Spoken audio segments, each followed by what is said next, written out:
Hey, welcome everybody to IoT Coffee Talk. Happy New Year, happy 2024. We're still alive. We're still alive, and we'll apologize in advance. We had some technical difficulties on our audio for guitar stuff because Leonard's not here and he knows all the special Zoom switches. And we've tried all the Zoom switches. We thought we're trying to write a blog post on how to do it. So. Exactly. Yeah, no, you're right. People still read blogs, I hear. Maybe. I don't know. Or TikTok. It's whatever. Yeah, we asked you to do TikTok. Make a TikTok on it. Yeah. It feels like a lot of the articles I read these days or blog posts are. Here's how I figured out the ultimate ChatGPT prompts to create such and such. Type it this way and ask it to behave like this and whatever, and then you'll get something cool. Well, you're lucky if you find a blog post. Most of those people are trying to sell you a subscription on how Prompts. to be a prompt engineer. Yeah, let's talk about that. The profession of prompt engineering. I was joking with someone. I'm going to tell my daughters to change their major to prompt engineer with a minor in Google searching. That's perfect. That's a good way. That's what I've been trying to convince my daughter, because my daughter major in English, but she has very little interest in how tech works. She uses a lot of tech, but it's not interesting how it works. Languages. I mean, this is the foundation of all this technology. You're a creative humanities. Master languages. People who master languages could play definitely a role on how to use those things better. You are a prompt engineer by definition, right? But I do have hope because she's interested in everything related to creation and library and all that kind of stuff. And to some extent, I also believe that's the same thing. The people who will be able to create the right text to put into these models, I think is also becoming more and more important. It will become more important if we want those large language model to stop throwing crap at us back because crap was put in to train us. Is it like those monkeys that are throwing crap at us or something like that? I don't know. Prompt engineering. That's the new hot career. Prompt engineering. New hot career. We thought it was data scientist or something before. I don't even know. Whatever. Yeah, Metaverse technician, I thought. Ooh, I like that. Whoa, that's interesting. I like that. Wow. Is that the new name for janitor? So I'm a Metaverse. Could be. Remember, the janitors are going to be the billionaires of the future. Janitors, welders, gardeners, lawnmowers, woodworking. There you go. Well, if the metaverse really ever happened at some point, there's no reason why humans are going to put the same mess in the metaverse that they put in the real world. So there will be need for people to do the cleanup. You're right. Dimitri, remember how excited we were? I guess, however, it was a few years ago when Zuckerberg, at the beginning of the year, just went all in with Metaverse. And changed the name of the company to Meta, and everybody was talking about Metaverse. And I think we've talked about this on the show before. We went to MWC, and everything was Metaverse overnight, even though they didn't know what they're saying. But one thing I liked, and it's related to stuff that you and I are deep into, Dimitri, was they said, and digital twins are the foundation of the Metaverse. And I was like, yes! Finally. Something I know how to do. Oh, thank God. Well, but I keep on thinking, and you and I had this conversation, Rob, but every year I rethink at the end of the year, should I go back to industrial internet and digital twins? And then I end up, I'm not so sure. The problem is you and I know exactly how it works, and I don't think that most of the people that throw the terms really understand what it is and what is the value and this kind of thing. So the concept is still poorly understood, I believe. No, you're right. So I did an interesting thing for work over the month of December. I've been working on a new technology. I've been re-engineering that greenhouse platform that I built partly for agriculture, and I was also doing emissions stuff with oil and gas. And then since I've been doing this stuff at Red Bison, which is around commercial real estate and networks and all that, I've been re-engineering it. So what I did is I built the whole deal where it's doing digital twins of buildings. And so how many times have we talked about it? Like certainly with Lumata, it's like the whole Russian doll thing. But it was just like digital twins, it's composable. You go in there, you have whatever the company is that's in charge, and then you create a building, create a property, which let's just say it's a corporate, like let's say it's the Microsoft campus. Create the Microsoft campus, then it goes in there, and I can create all the buildings, and then for each building, create floors, and then create spaces, lobby, offices, conference rooms, kitchens, everything, and then within that, and then set properties of all those things, and then you could have IoT sensors inside those spaces telling you about the current state of that space. Sure. So anyway, I got the MVP of that out the door, like literally the 31st, like before going out for New Year's Eve to party. Nice. So there you have it. So digital twins of real buildings, obviously it's pretty early state of it. I still have a lot of work to do, but just to get. And do you model the sort of half empty building or the? Yeah, right. No, that's a good point. Because ultimately you'll populate that thing like occupancy sensors and things like that tell you, wow, there's nobody in your building. You should turn off that HVAC or the lights. I went to a meeting with a client yesterday in downtown Bellevue in their office building, where they apparently have like several hundred people there. It's kind of a engineering thing for a big retailer, and literally there was 10 or 12 people in there. Yeah.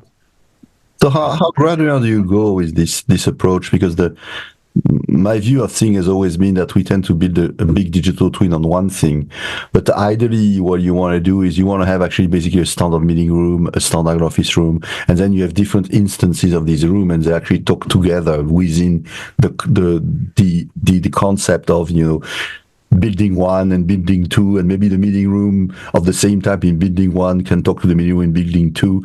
You go to this kind of level of granularity. I agree with you, and no, I didn't do it that way. I'm just trying to get something basic out the door. You know what I mean? No, it's fine. Right. Yeah, I'm just trying to, because I think that you're right. We would do things like the digital twin model of a meeting room 201, and it's the same type, and it should have the same configuration and everything in it as the same conference room and all these other. Yeah, I totally get what you're saying. And the next level you might want to go as well is, we should talk about that. Yeah. And is actually you should be able to model. I mean, if you have a dishwasher in the kitchen, or if you have a kind of a special type of device which has its own digital twin. Because my vision has always been, because ideally, if you want this to fly one day, fly in the sense that become a more commoditized technology, you have to make it easy for others to use. And I think it's only going to work if you start having catalogs. So you have a catalog of basic room, you have a catalogs of coffee machine, you have catalog, and when you're creating your or digitizing, because what you're doing is, what people don't understand is that you're not creating digital twins for the sake of digital twins. You're taking a physical system and you're digitizing it. With the promise that when it's digitized, you can interact with it more effectively. Yeah, you're totally right. And I had an extremely hard time making people misunderstand that GE, because which was weird, because GE, the idea of digital twin came from the operational of assets. Yeah. For running those jet engines, they want to understand better when you need to maintain them, what is their current state, what is their future state. So we built a digital twin for a reason. But somewhere in the industry it became just the buzzword, I have a digital twin, I'm fine. but you're right. Where it come from? So. GE did a better Shouldn't I be able to just kind of walk around my office building with a video, and then feed that into my generative AI model, and then the model creates all the digital twin assets based on all the geometry and configurations and things that it sees, right? And but that's also, it's very interesting you say that, because that's an aspect where two things with this approach is, first of all, you can actually generate and actually there are LiDAR systems or whatever, but you can also use that to navigate the place from a remote location as well. But people tend to favor the visual aspect. That was also one of my struggle at GE. I was saying, well, this is the last mile, okay, because I always, you want the data and the metadata. Once you have that, then you can put a layer of visualization. Sure. You use the visualization to generate the metadata, like you. That's interesting too. Yeah. If it can, I don't know if that's possible. Because you're right. I've talked to we've had too many digital twin conversations in real life and business, and I've seen people that they say, yeah, we did a digital twin and we walked around with LiDAR and we scanned it and everything, and then we have this scan of whatever the thing is, an oil rig or a building. And then a lot of people would say, wow, it's really cool. We didn't do anything with it after that. We don't know what we have. And what they had was a visual thing that was cool. And so you could say what I'm doing seems primitive because I start with the raw data, like this is a building, and then you can put metadata, and it's data, it's text, it's data types, it's things like that can be acted on. And my view of the digital twin is digital twin's a data model. You can have a view of the data model, like the data itself should be able to create the visualization, or you may be augmented with photography or LiDAR or whatever. Right. But I've seen people go from just LiDAR only, and they actually don't have any of the underlying data. Oh yeah, no, that wouldn't work. You want a living system. Yeah, that's what I was saying. Like the Gen AI could take the visuals of the room, and then also you could look at the lighting, and it could sort of create assets on the fly based on its library of. Because you're right. What you'd like it to do at a simple level is I do the LiDAR of a conference room, and it'll dynamically create the metadata that I put in the database that says the room is 10 feet by 12 feet, and it's got this kind of lighting, and you get really specific. Because when you want to add IoT and analytics and AI to it, you need to. It all has to be data based. Yeah. With data types and units of measure and stuff like that, so that it can interact with it and go, oh yeah, I noticed there's not very many people in here, and it's this big, and there's this volume of a room could support this many people, and the temperature is going to go up by this much, and so we're going to manipulate the HVAC system, bullshit like that, right? Yeah. Although going back to my earlier point, you should just assume not too many people are in there. I think that would be just. Yeah. It's easier than we think. We're worried too much about something that's nothing. There's nobody there. Nobody's in the room. It's really at the end of the day. I wait for the next COVID and it will be empty again. So. We built a digital twin of the moon and nobody's there, and there's no machines doing anything. It's a real tragedy. Yeah. Oh, well. we Tree falls in the forest, what happens. Exactly. We still haven't been back so many years ago. So yeah. Do we think this, we've talked about this before, do we think this whole low occupancy, return to office, the whole building thing, is that going to get better? I think we've reached with the data I've seen is we've reached a plateau. We've reached a plateau of 50%-ish or whatever. And part of it is probably there was an over-reliance on in-person to begin with because the technology wasn't good enough to support remote. Now the technology is much better. Yeah, I was just doing a podcast with someone, and we were just talking about, like that forced a real upgrade in everyone's, networking and microphones and cameras. And so, I think we've reached a plateau, and we've also built some habits for a lot of professions. Yeah, professions that sadly may be replaced by AI at some point. Where people are working remote, and it saves commute time, it saves carbon on the highways, it saves more time to get spend with your kids or pick them up from school. So I think we've reached a plateau, and I think people just need to kind of internalize that. But I don't know. So do we think, is it a Tuesday, Wednesday, Thursday hybrid thing, or is it just all over the map? Or depends, right? I mean, when I was at Microsoft, I hired a bunch of people during COVID in different parts of the country, and they're still there, in Chicago and Southern Cal, and that's just the way it is. So you hired those same people working at Amazon, they may not still be there. That's true. They're like, get your ass back in the office or you're fired. It doesn't matter what your manager told you when they hired you. I did have someone I talked to, a colleague at AT&T, and she's a pretty senior person, and she was told you need to move to Dallas, to be part of this thing. And she, had a family, and her husband was working and stuff, and so she didn't do that. So she left. Wow. She left AT&T, and they lost a really good employee, real senior person, just because of this geo issue. And I'm like, is that really worth it But, to each his own, I guess. There is a ton of value, especially for early in career and folks, to be there in person, to be part of the conversation around the coffee maker and all that if it's possible. Yeah, and actually beyond that, it's very interesting you say that, because I had this conversation with a friend of mine in France, and she's a kind of CFO level in one of the branches of Accenture, and she's been at Accenture with like 15, 20 years, something like that. And she was telling me, well, the impact she sees is that for the younger generation, this is how you meet people. I mean, you're working in personal life by being in person. So I think that the impact will be different on different layers of generation. Right. Our generation, we build our network. We know we have our friends. I mean, we have 1 or 2 new friends per year, but I mean, the core of our social interaction probably stable. But if you're in your 20s, it is your first or second job. How do you meet people? Online at work? I'm not so sure. So I think that could have actually a pretty devastating impact. So if you think about it this way. I definitely encourage people to be there. I go down to the Bay Area now from here. I'm in Bellevue, Washington. I go to the Bay Area once a month. I spend a few days down there just doing face-to-face with people. Sure, I could jump on a Teams call, but it's just better to get that, energy in person. And so I think people just need to find the balance, like you said, depending on their life stage, what their career is, what their job is. But certainly, I think as you skew younger and earlier in career, the more in person, the better. Yeah, Dimitri, is France? Let's just talk about France, for instance. Is it the same thing going on there as we have in the U.S.? Is this a global thing? Is everyone working from home? Is everyone doing Zoom calls and team calls? I think it's pretty much, I haven't done detailed research there. I'm not that much in contact with that many people.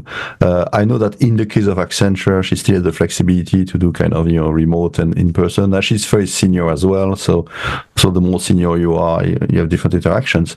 So I don't think it's significantly off. I think people are probably happy to go back to the coffee machine because there's a lot of the culture of chatting as well. So in Paris, it's also in places where commute, either we have mass transportation. People always believe that mass transportation is fantastic, seen from the US in Europe. But if you have to take the tube at 8 a.m. in the morning, it's not fantastic. That's right. Like in Tokyo, where they shove you into the train. well, it's like in Tokyo plus the smell. I'm sorry, but smell. Yes. And I'm not necessarily it's not necessarily the because there's the potential bad body odor, but you have the mixture of fragrances. I mean, when I'm fairly sensitive to that, but when you're in the pack tube in the morning and everybody has a different fragrance, it's kind of a very, very bad cocktail. Yeah. Have you guys been on the subway in Tokyo where they shove you in there? Because I've done that in the mornings. I did it like one time. No. It's pretty wild. It's pretty wild. I'm like 6'1". I'm a fairly larger person in general for that culture, and so for me, it's like I could easily kind of just shove my way in there. Yeah. But they have those guys with the white gloves, and they just really jam you in there, and it's crazy. Yeah. But that's the way it's been for a long time, and obviously they took a break during COVID. But the morning commute is always an interesting challenge for folks. But that's a good point when you talk about when you have better, because Paris has a great metro system. You can get anywhere easily, quickly, and it's funny when you talk about not being in person. Here's my takeaway. I did so much work in France when I was at Microsoft, I was doing tons of stuff with SNCF and Gaz de France and lots of folks. And I just remember, here's a morning in France. Walk in the door and everybody has to walk up to everybody and shake their hands. That's the deal. You walk in and everyone and new people. And if it's a woman, you got to do the kiss thing and stuff like that. So there's a lot of time around that. Do some work, go to lunch, have steak and wine at lunch for a long time, then go get espresso, after that, then get back to the office for maybe a couple hours, then go do another espresso bake, how you're standing around the high table doing your espresso deal, smoke breaks because everybody smokes, and so you might get in a good maybe 4 hours of work, maybe if you know. But I mean, it's a little bit of a cliche because I mean, it is true, especially when you have visitors, foreigners come, from a third party or from you do this kind of breaks. But usually in an everyday life, I mean, when I was based in Paris back 2000 to 2007 before I moved to the US and after I was in the UK, I mean, I would rarely see anyone taking wine at lunch. I mean, on a regular day, unless we have a customer meetings and then we might get the bar. Yeah. So it's a little bit of a cliche. I agree with you. Now, if there is kind of a customer meeting or we know it's an important meeting and there's kind of those lunch built in, then it is the real French way and it will take 3 hours. But on every day when you go to work and you're just doing your normal work, now. You're right in the sense that the coffee break or the cooler or the coffee machine, you have some people say 45 minutes there in the morning, 45 minutes at lunch, and 45 minutes at 4 p.m. So that's more there that you have the kind of low productivity elements. But it's interesting. All these things we're talking about, these are all the things that we miss if we're not in the office. Yeah. The commute, these interactions, these customs.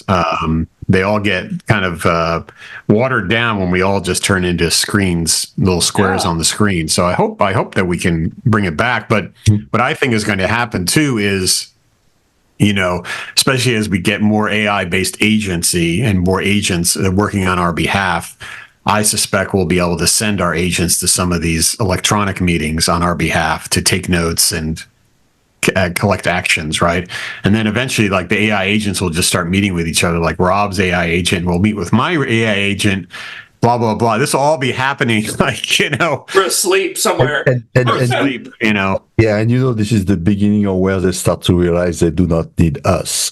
That's right. But they got the avatar and the AI agent, and they're all meeting and they're all getting work done. And then someone's like, wait a minute, why do we need Pete and Rob anyway? I mean, Jesus Christ. This is actually one of the reasons why I do believe that, to me, we need to really think about how we use this technology as an extension, as an augmentation of the human. And this is why, to some extent, I think that the concept of digital twin should be much more really personalized. And because the problem of a lot of those twins is that they're not real twins. I mean, they're actually real twins, but they're not what I would call a digital self. Because what you want is a digital self. You want something that represents you, but that is constantly connected to you. So if it does something you were not supposed, you actually know as a person. It's not a separate entity, which is very often actually this kind of concept. Right. Otherwise, but you want that agent, though, to be able to transcend platforms. I mean, that's the thing where I think a lot of folks, like, you can go to Bing Chat and you can ask a question, or you can go to your AI PC and do something. But where's the agent that kind of transcends the platform? And this is where I think Apple and stuff, like with iPhone and other things, I think that there could be something there where Siri becomes more of a personal agent that can transcend platforms and work on your behalf. I think that's the next level beyond this cat poem. If Siri was not connected to Apple, she would do exactly what you described. But Apple were like, true. We're not going to do Apple's the wrong one. Someone's going to figure it out. Someone's going to figure it out. Tim Cook's just like, our customers are not asking for the Android version of this, so we're not going to build it. Like the whole green bubble, blue bubble messenger thing. Android's like, come to the party of RCS. And Tim Cook's like, our iPhone customers are not asking for that, and we're not going to do it. So you will still be a green bubble second-class citizen in another case. But even within the Apple, this could be the Apple ecosystem as like agency, your digital twin, your personal digital twin, becomes Siri that works across platform, Mac to phone to whatever to web. Kind of like back in the 90s when we were excited initially about Java running everywhere. And so what I was about to say, are we going back to discuss about an open discussion? So open software. So the challenge is going to be it's always the same. It's going to be the revenue models, and because if you look at that in details, I mean, you have the kind of the Apple closed ecosystem where you pay for it, but you quite protect it with your data, and then you have the rest of the world, which is steal your data and sell it as advertising. Sure. Well, hopefully it's not advertising based, because that's always been. Well, that's what I'm concerned, because would people pay for it on their individual basis? Probably the three of us in the room will.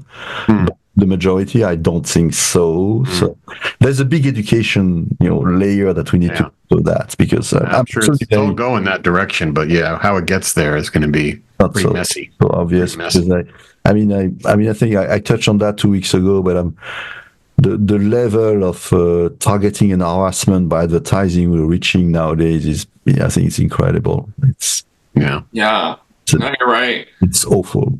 It's really personal digital twins. That's what we need. J2ME digital twins on your flip phone. There you go. No, running on a Qualcomm Brew. That's on a Qualcomm Brew. There you go. Yeah. It's funny. I remember Steve Ballmer would rail against, Sun Microsystems. They're like, how stupid are they? They don't know about capitalism 101. They got this J2ME thing that they're giving away for free. And we would charge $1 a piece for it. We'd know how to monetize it. Sun doesn't even know how to monetize anything. Right. Sun's out of business and Steve's like the richest man in the world. So, He was right. Steve is the ultimate salesman for sure. Yeah. And hey, Leonard. Merry New Year. Merry New Year. Yes. What the hell are you guys talking about? Mostly digital twins, people where they're working, are they at home, they're on screens, Personal digital twins. Personal digital twins, having your own little agent. Actually, that's beyond Avatar, right? Yeah. Yes, absolutely. As we, it's funny, as we've been talking about this and the idea, Dimitri, you're right, the whole socialization thing is disappearing. And if you're a young person and you don't have that experience working in the office and meeting people, that you miss that socialization, which means I think we're on track, a glide path to everybody being put in the matrix in pods. Yeah. I think that's how it's going to play out. Because people will be averse to human interaction. It's just uncomfortable, right? Oh, haven't we heard that? Didn't we talk about the news where we heard that Gen Z people are triggered when they get a phone call where someone wants to talk to them? I'm not making this up. Yeah. They don't like to talk to. Yeah, it was in the news. They're totally. That's when you have your personal agent answer the phone for you. Because they're like, text only, please. I don't want to have to talk to a real human. I'm freaked out. And they referred. I heard a whole news story that's like a microaggression to call someone and require them to talk to you. So I think it's not far-fetched that we're going to be in the Matrix pretty soon. So we also back to two thoughts on that. We also back to the previous discussion, which is this young generation, they don't talk to their friends, they text with them because they're in this crowd. So the only people that might call them are a bunch of telemarketers that want to bother them. Yeah. So that's probably the reason why they reach that point. Or their parents. Or their parents. So, if the parents grow up, they realize that, I text my daughter because I know it's the best thing. I only call her when I'm in the car and I have no way I can text. Sure. She knows that. So second thought is, it's always interesting when people mention the Matrix, because I do love the series and I love the concept, but you have to remember, why did the machines created the Matrix? It's because they needed energy. Yeah. So, and my question is that in this, evolved digital world, would the machines need humans to create energy, or would they just don't need us? So that might be the fair trade, right? That might just be the trade. We give up we trade our energy for that virtual or digital, whatever that experience. That doesn't come from me. That came from another guy I heard. I don't remember his name, but right now the only actually incentive for those machines to keep us is that we do not have machines that effectively builds new machines. So there's no reproduction system in the in the cyberspace. The day there is reproduction, we have a problem, I think. There you go. That's interesting. Think about it. Wow. Think about it. Yeah. No, you're right. Nuclear power. Yeah. We're starting 2024 with a lot of great vision for the world. On the positive note, we started with digital twins of conference rooms and kind of got real dark real fast. Oh, really? So what happened? Now, think about it in a positive way. This is the year of the dragon. It's a great year, supposedly. Oh, is it? Hold on. I'll be right back, guys. Sure. Yeah. does anyone know what that means? What's the deeper meaning behind Year of the Dragon as opposed to the pig or the whatever? Well, it's a really good film. I know that. Yeah, well, I have no idea. It just sounds very majestuous, and I'm a dragon myself. It's actually a big year number for me this year. So I don't know. Actually, I have little, I have little faith in this kind of There he is. So, We're fully outfitted now. Yeah, we're fully out. yeah, we're all So, yeah, congratulations. This is the real I don't deal. know. Maybe we should all do some research on the zodiac signs and the Chinese sign and have a conversation on that. Right? So, I know little. I just know that dragons look majestuous and cool, and I'm a dragon. So Yeah. There you go. Well, you get according to the Chinese horoscope, you get interesting folks in the Year of the Dragon. And it's weird. Like in our family, we make a big deal about the year that people are born because it suggests what sort of, family chemistry you'll have. Like my daughter was born the year of the rabbit and my son, the pig. And then my son was born the year of he's going to kill me, the dog. And so they're suggest, okay, the kids will get along, and you get along, which is really weird. So I don't know if there's anything to this stuff, but there are plenty of people and thousands of years of history with this stuff, where there may be some kind of celestial truth to it. I think that. But I think there's going to be a resurgence in interest in horoscopes, astrology, all that kind of stuff. I think it's going to be a hot area for people to turn to, because anytime things get so kind of complicated and weird throughout history, that's hard to explain. People go like into this kind of other realm to sort of try to explain things and make sense of them. And I think there'll be a big boon in astrology and horoscopes and things like that in 2024. But that's a good point. Human has a very bad track record of dealing with things they don't understand. Yeah, they don't. So they just need a simple answer. Come up with some explanation. So it's got to be because it's the Year of the Dragon, obviously. Yeah. Because that's why. It's a good point. Why are you doing that? Oh, because it's the Year of the Dragon. Every society, every culture around the planet has described something that was like a dragon in their past. Yeah. Do we find that interesting? Godzilla. Dinosaurs? I don't know. The new Godzilla movie, there you go. Ties it all together. Why is it that every culture has the notion of a dragon from somewhere in their past? I find that interesting that they have they all have that in common. You know what I think it is? It's lightning.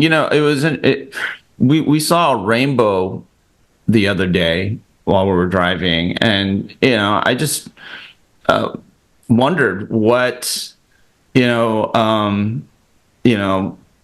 folks throughout history, prehistory, thought of phenomenon like that, and like lightning and thunder, and they must have thought it was a higher power or something. Definitely. The reason why the Chinese dragon is long, I think, is because it basically it represents lightning, and the roar of the dragon is thunder, right? And so it's just all these mythical.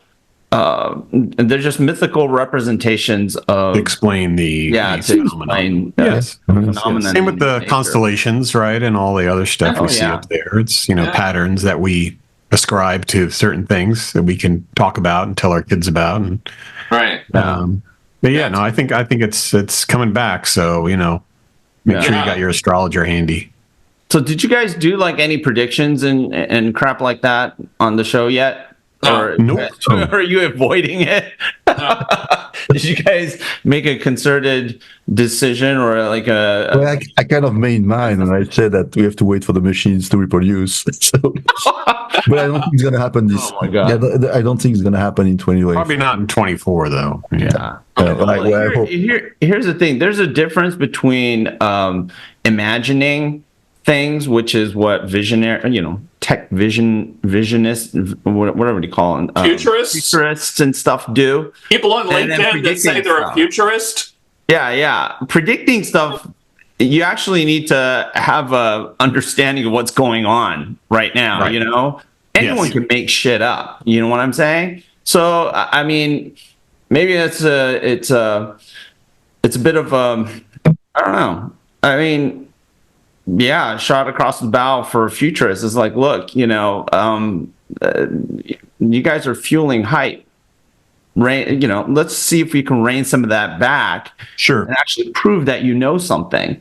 Yes. Instead of just making shit up, which is right. what a lot of people do. I mean, it's so easy to make stuff up. And well, the great sci-fi writers, that's what they did, right? William Gibson, all these folks, they were good at taking today's society and extrapolating into some sort of future. But for us, practical people that are trying to use tech to run their business, we need to get a little more practical about like what's really coming up that would be meaningful for folks to take advantage of. But Pete, you said the right thing. Sci-fi writers, I've always believed the ultimate futurists have all been sci-fi.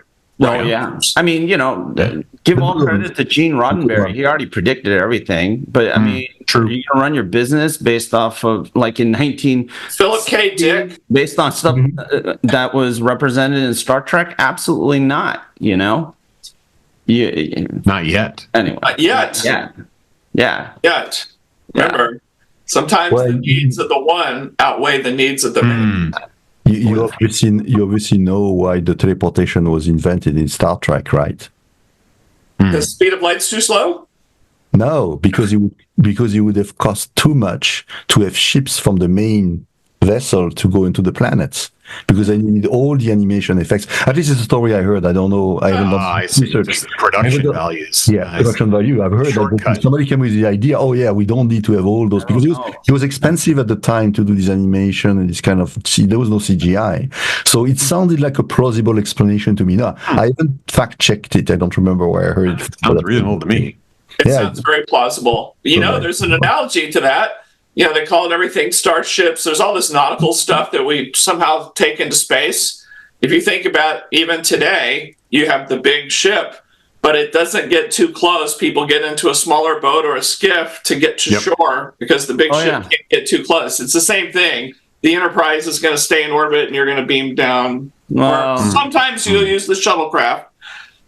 Well, the pod. What was it? Star Trek, the second one of the latest series. Wasn't the Enterprise underwater? Yes, under the ocean? That was a cool moment at the beginning of the movie when the thing just comes right out of the water. People, the natives are like, "Oh!" Yeah, and then it has these tiny little, engines, jet engines or something. I don't know if they're impulse engines or what that levitate the ship, which didn't make sense to me. It's like I think Kirk and Chris Pine playing Kirk in recent stuff, he was definitely breaking the Prime Directive all the time. Because Spock was giving him a lot of shit. He's like, did all the inhabitants of this world just see the Enterprise come out of the ocean and stuff like that? I mean, we're not supposed to see this. You didn't think that was going to happen at some point? And how did you get it in the ocean in the first place? Oops. Anyway. Yeah, so predictions. But it creates a North Star. The sci-fi writers and the movies are made about these books. And people, it kind of points to a place that people try to go, I'm going to go in that direction. Yes, multiple possible futures are out there. Yeah, absolutely. Predictions? Yeah, predictions. So I heard... You go ahead. I just heard on the radio, on the news, this is not a prediction, but they do surveys asking businesses what they're going to do. And this is going to sound like a real downer, and it's not going to sound new related to AI and layoffs. But, it was, 60% of CEOs surveyed talking about 2024. They're going to be laying off people and replacing them with AI, or they'll be doing hiring freezes. And I'm like, oh, great. Good times. Yeah, good times. Certainly layoffs have become the new normal for CEOs to execute to boost margins and things. It's where it used to be a very outlier behavior. It's now just like any other cost cutting measure you would have in your business. It seems to be normalized and almost expected. So unfortunately, so the street has rewarded CEOs that have done some significant layoffs. Not that I have any personal experience with that, but that seems to be the way to boost the stock, and everyone's like, yeah, that's cool. Yeah, I mean, I had to remind Bonnie Graham, I was on her podcast earlier, that's why I'm late here to our own, that we started off 2023 with a huge downturn in the tech market and a crap ton of layoffs. And, we saw the stock prices of a lot of these, what do you want to call them? What is Magnificent Seven, or that they're calling them now, or whatever? Yeah, I've heard that. Just skyrocket after they just laid off massive. Nasdaq was up 43%, and there was over 200,000 laifs. So, and people forgot that. Yeah, it skyrocketed all the way until yesterday. When Barclays downgraded Apple, and then all the tech stocks have now just. It'll bounce back in a week. Don't worry about it. No, it's it's the end of the year. People are selling. People are freaking a little bit. Pay taxes and things. I need to lock in my NVIDIA gains. Lock in your gains for the end of the year, and then so layoffs continue in 2024. That seems to be the new normal, I guess. Yeah. And it's related to the discussion we had earlier. I'm just thinking this kind of remote world may actually also have an impact, because if you're a CEO of a company and you're spending most of your time working remote on board meetings and you don't see people anymore, so you don't have this emotional aspect of I saw 10 or 20 people at the water cooler and I know I'm going to get rid of 10 bodies tomorrow. You don't see that anymore in your face. So you might have an aspect of that. It's like being a gunner. I don't have data or evidence of that, but we should invite a psychologist here. Remote work making it easier to lay people off and fire people because it's less personal, because we don't have any contact. That's what I'm thinking. So maybe that's one of the things that we'll see grow part of the layoff in 2024. So, and obviously the AI stuff will, because what we're realizing is that the tasks which are automated that humans do, that those things are going to go away. But you know what? Those tasks are much more. They're more difficult to get rid of than people assume. People just say, "Oh yeah, AI," and think that it's some kind of magic. But think about all the work it takes to actually displace that task. The data that you need, all the training. Well, the cost. Look at the cost, right? I mean, costs a lot of. You're going to look at call centers, the cost of a call center offshored versus training an LLM and running that and paying for that. It is cost, and some people are going to make economic decisions around where AI makes sense versus having a labor force that people are learning that. Yeah. They're learning what we already have been talking about at the end of the year. They're only learning that now. Sure. That's the thing. So we can listen back on like our early episodes from last year about Gen AI, and then it will be people are talking. True. The real world is a year after, basically. Grok and all that stuff. Yeah. But hey, you know what? I think the whole XR thing is going to get a revival this year, because of what Apple's doing with Vision Pro, but like the focus on immersive reality. So how do we capture real environments in a really efficient way? Because if you go and you look at like what Meta has done and everyone else has done outside of the Apple universe, the production of like content, meaning real, in reality, our reality has been like super just crap. Okay. If Apple's cracked the code on just making the 3D modeling and capture of reality super easy and efficient, then I think a lot of the stuff that we've been talking about regarding digital twins and using virtual or cyber physical systems to tie the physical and the digital world together, I think that becomes a hell of a lot easier. Do you think that the Vision Pro with augmented reality? So you're talking about, like, I think, this is where, HoloLens was, a couple of years ago, was like commercial industrial, training and overlays and, all those scenarios, which worked. I mean, they worked. There was obviously a lot of work to get them working. But do you think Apple's really going to go after that market with the Vision Pro, or is it more of a super prosumer, experience? I think people are going to they're going to apply it in whatever way it makes sense. And I don't think it's going to be dictated by Apple per se, right? Oh, it's totally dictated by Apple. When the Vision Pro thing launch happened, all of our friends on the HoloLens team doing mixed reality, they all said, yeah, we were doing that shit 5 years ago, or this is nothing new. But unfortunately, when Apple does it, it somehow was an invention and it's magic, and all of a sudden everybody's on board. And but it's also very different over and over again. It's actually very different, and the technology that Apple used, like the micro LEDs, you couldn't get the yield to make it even a commercial product. Right. You know what I'm saying? The technology didn't exist at the time. Right. I mean, the tech is way better. I guess the question is, is the market ready to, and which market? The commercial market? Like, I just don't feel that Apple sells into the commercial market very well. And I think I think it starts with the consumer market, but then with the whole consumerization of IT trend, I think you'll see some, creative folks in enterprise start to use it for reality modeling, capture of But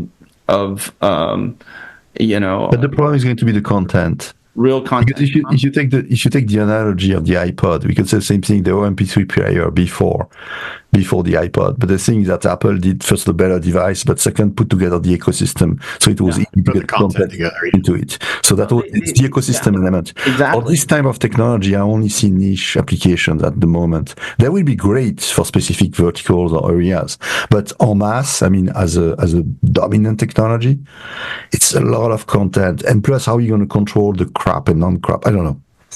Well, it depends. I have to think about it more. A lot of what's going to be produced is personal content initially, right? And then that'll extend to in all likelihood communication. So, anyway, that's interesting. It'll be interesting to see where it goes, because you've got the Apple stuff. You've got all the Qualcomm's been doing on XR forever. They've been hanging in there. You've got all the Meta Oculus stuff. Yeah. And then you still have commercial HoloLens deployments. I mean, all these things, like where does all this go and who goes where? But none of the other stuff is easy. That's the problem. I mean, if you see some of the stuff I wrote, I actually did it. I did some research. Apple cuts out a bunch of the stuff that makes the current content difficult to produce, and that makes the current content absolute crap. And actually, it's the content format that creates a lot of the problems that we have with nausea and stuff like that. The devices are actually really pretty solid. Like I tried out the Meta Oculus 3. I gotta hand it to the Qualcomm guys. They did a really great job with the silicon. I mean, it's super low latency. But the thing that got you really kind of sick was just the content itself. It was either 3 DOF, not 6 DOF, or 6 degrees of freedom. And so that's the stuff that really messed with your senses and then got you sick. But then if you played like a video game, like a VR video game, you didn't really have that issue, because it's designed specifically for that kind of form. So is this why the U.S. Army returned thousands of HoloLenses back to Microsoft, because the soldiers were getting sick? Well, that, and probably because they realized you don't want to put such a system out there for your soldiers to be dependent on. No. It augments you're on the battlefield. It was a great idea, actually. It wasn't working well enough. The soldiers were getting sick. They were feeling nauseous. Really? Yeah, absolutely. I can't imagine that they would get nauseous with. But remember, this is an older generation of technology that didn't have it all figured out yet. I mean, HoloLens shipped early. Terry Myerson was running Windows and Windows 10, and somehow we're trying to align HoloLens with the launch of Windows 10 and showed it off really early to get people excited. And we all had friends working on that team, and it was cool. But in reality, in deployment, I'm running on the battlefield with my gun, and it's supposed to get heads-up display and lots of tell me what's going on. And I was like, ugh. So maybe the Apple thing, it's just newer technology. Oculus 3, the newer stuff, it's going to take away that nausea, because that weirdness between your brain and what your eyes and your ears think is reality versus what you're seeing. Yeah. It's always that mismatch, I guess. But I have this scary vision now, and I'm with Leonard on that. So imagine a big 10,000 soldiers going on the battlefield, and then just in the middle, you got a blue screen. I know. Well, that's the thing. I think a lot of soldiers just don't want a bunch of stuff floating in front of their faces. No. You know? You're wrong. Fighter pilots like having heads-up displays. Yeah, pilots have a lot of that stuff. As long as it doesn't impede your ability to see what's going on. But if it's some little thing that's like bad guy over here or whatever, Yeah, but we go back to cost then, because the amount, the cost for jet fighter, first, they are much less than the 10,000 guys on the ground. So, but I mean, depends. We have to go into military tactics here. But cost is really a big factor in a lot of these developments. Yeah, so in elite troops, maybe. we're just printing money, baby. In elite troops, you might be able to harden the system so it is reliable.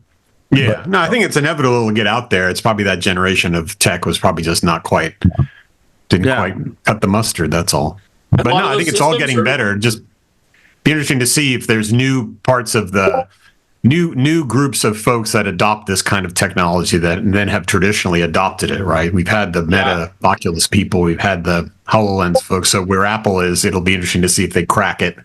So that there's new audiences for it. That's right. I mean, I think they crack it with the content, like I said. But we'll see because it was CPU and battery and latency all working together. And if you remember the early ones, they had they were tethered to some backpack thing, and But by content, I guess what I was referring to is not the way it's rendered, the way it's the experience. Is actually the use case. Because you can watch a movie in the middle of your bedroom or on a giant screen. But then by content, I mean all those tutorials, learning things, whatever, all that kind of ecosystem of I want to put glasses on because I can do something. Beyond entertainment, I don't see the foundation to create this new industry of I don't know if it is tutorials or new things or whatever. But right now, what is it? Watching movies, watching videos. Well, there is in the commercial space for HoloLens. There is a lot of industrial automation, like type of looking at real time data when you're inspecting systems and things like that. Engine mechanics and So that's in the commercial space, as we said, and this is not really necessarily where Apple is very. Apple could definitely be in that space if they have a better content development story, and they did this with the iPad and iPhone too. It moved into the commercial vertical space very quickly but the other issue we have in this commercial space, and Rob and I know very well, is that all those industrial use cases are extremely reluctant to standardization. Because they want to do the integrations, they don't want to share stuff. And my point is that as long as the ecosystem doesn't become a platform where, I have a pump here, I can share it so you can use it in your application. No, they all want to remodel the new pump themselves. So the cost is lower, maybe cost of deployment. So and I think that's the trick we have in this whole industrial space is it hasn't gone at scale because there's a resistance to standardization, because there is this obsession to protect intellectual property. So we break that to somebody say, hey, I've done a pump, here's a digital twin, here's a HoloLens representation, go use it. Open source. It's part of the cost. You buy the pump, you get the digital model. Until we reach that, it's going to be very tightly vertically integrated and specific use cases, and everybody is redoing the same. Go back to the sense. So anyway. Those are good points. Yeah. Any other predictions? So Other my prediction is predictions? it's not going to happen this year. But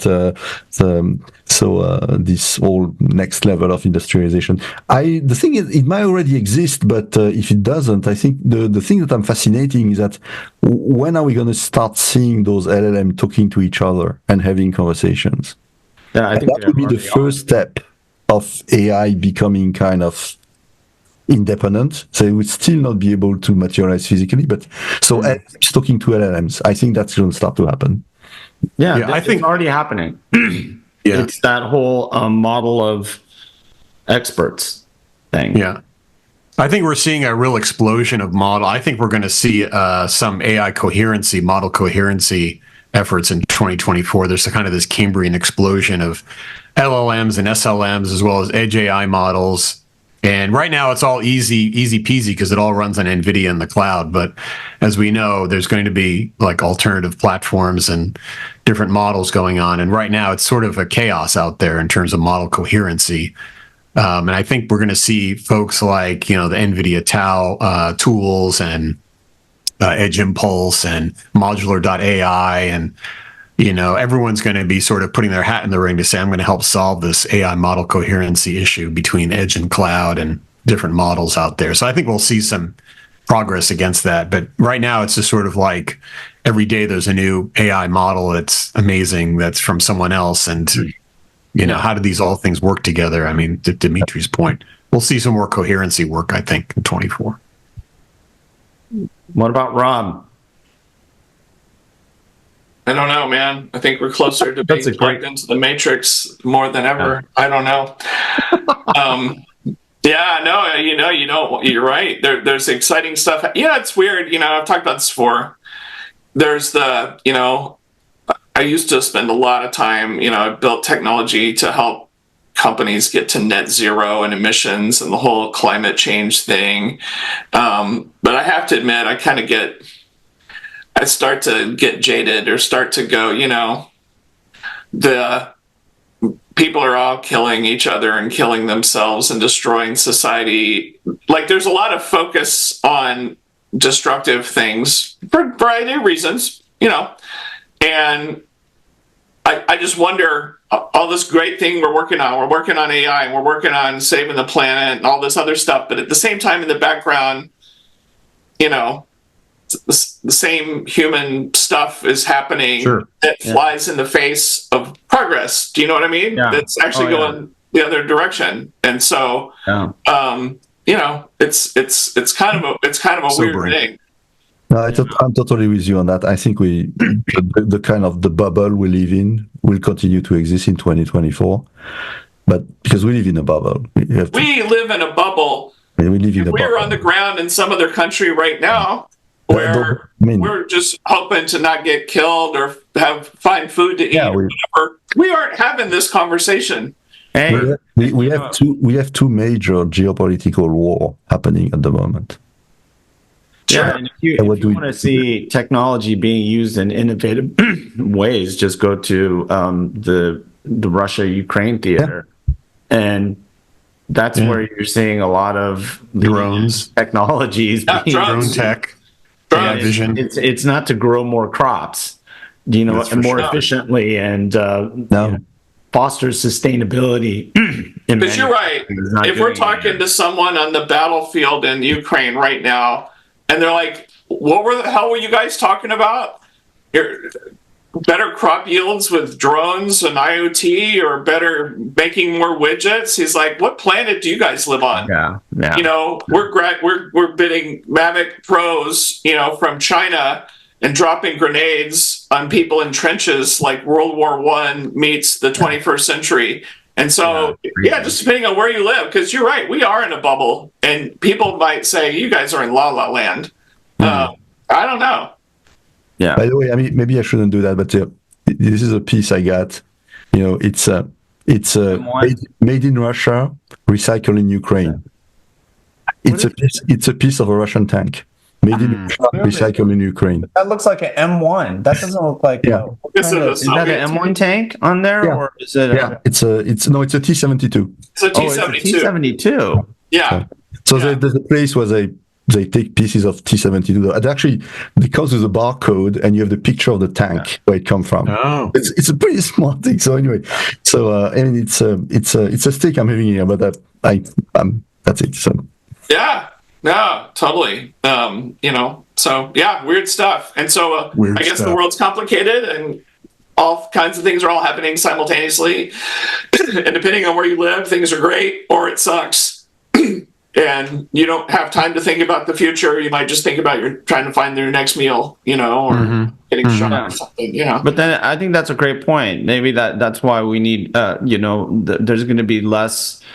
2024 might be the year where being a futurist is going to be less valuable than having more of a near-term view of, how you can apply technologies in a beneficial way. And help society avoid its use in ways that are counterproductive. I agree with you. I think it was weird. Somebody characterized 2023 as being generally negative for AI, and I was like, no, it was hyperbolic. It was way off the charts in terms of what people were saying it can do and the benefits it can bring. What we have to figure out is how to countervail a lot of the scale out and much easier applications of the technology for detriment, right? And that's way easier, And I don't, but I think we'll see a lot of more, which is good. There'll be a lot of energy around like how to, harness AI, or I don't want to say contain it because it's not containable, but I think those, a lot of governments, a lot of, regulatory bodies, a lot of folks are kind of going to be weighing in now that we've unleashed this thing on the Gen AI side. I'm sure there'll be a lot of discussion around it in 24. We'll see if there's any action, but that's the challenge. Yeah. Cool. All right. So We're you so guys positive. ready to wrap up the first episode of 2024? Yes. Let's wrap it up. It's funny. I did hear Dimitri say that there were MP3 players before the iPod. I was wondering, Pete, were there any smartphones that came out before the iPhone? Maybe. Yeah. We should explore that topic. Maybe there we was should. there was ton of them. The Nokia and No, Nokia communicator. Yeah. Handspring. Well, tree. remember the portable media center? We should probably talk about that at some point too. Ooh. Talk about pre-iPod. I mean, that was the big Creative Labs portable media center bog thing. Looked like a CD player, but Yeah, I think I still have a Zorus from Java 1 that I have yes, me too. Code module. So those tons. Yes, that's right. They gave them away at that Java 1 conference. Yes, I But remember. again, what Apple did is bring the ecosystem, because you had to have the content, even though the apps in the beginning were not that there. But you just go to Napster and download all your MP3s in the clear, and then you sideloaded them with a USB cable, and you're good to go. That's all. Exactly. You go to Pirate Bay and download the entire internet. That's what I heard you people did. I don't know. That's what I heard. It boils down to this, and this is why Apple doesn't care about folks saying, well, you guys are innovators. Coming up with the idea is probably not that difficult. What's difficult is making that idea great. And that's what Apple, people argue, but that's what they do. And that's what I think they're doing with Vision Pro. And like we've said several times and on this show, disruption never happens from the bottom. It always happens from the top. It starts with something great, application of let's say a lower grade or what was a lower tier technology being applied in a great way, and not like what Meta is doing or what other guys have been doing, which is trying to create a commodity thing and try to drive mass adoption that way. Tesla didn't start off that way. GM took that approach, wasn't successful. Tesla charged whatever $80,000 for their first car, and that's what paid for everything else. And then The first Lotus. the Lotus, So, and I think that's something that a lot of folks get twisted. They think that somehow disruption happens with like commodity cheap shit. And then doesn't work that way. I can't think of a instance where that it's happened that way. You know, even the smartphone, you know. Oh yeah, always starts up here and scales as the price comes down, right? Yeah. And it's butt ass expensive. Think about how expensive the first PC was. Your first Apple, how expensive? Oh, you can't. It's blurred out. But the Mac was. In today's dollars, it's like $7,000. And that first Mac was the cheap version versus the Lisa. You know? Which was $10,000. Right. It's like, well, people Back can't afford then. the Lisa, so let's make this cheap version of the Lisa that everyone can buy because it's half price. It cost as much as a car back then. Yeah. About it. You could have bought 2 Hyundai XLs, the original one. Yeah, for the price of a Lisa. Yes. All I wanted to buy back then was the Next Cube. Yeah, I had one of those. It was like 12,000 or some ridiculous. They were awesome. That was cool. They were Very cool. Yes. Yeah. I remember All right, going guys. to Ballard Computer and they had the Next Cube, and I'm like, oh my God. Oh my God. Yeah, I remember that. All right. Thanks for joining us Until on the next first time. episode for 2024. It's all positive. It's all good. We got some great predictions, or not really. And, you know, who knows how this is going to play out. But we're going to be here giving you a play-by-play color commentary on what's going on in tech, and maybe even IoT every once in a while if it's still around. But definitely get some merch. There you go. Because all the cool people are wearing this. In fact, if any of us see you out on the street wearing this merch, we're going to give you $100 bill on site. So go get it. You might win. I hope they have Zeal or Wemo, because I'm not sure I know what is $100 bill. Exactly. That's the point. You have to go to what they call a bank. What's that? What are those used to be buildings. With a safe with banknotes inside. Banknotes. Yes, it's crazy. Anyway, thanks for joining us, and we'll see you next time. All Adios. right. Everybody.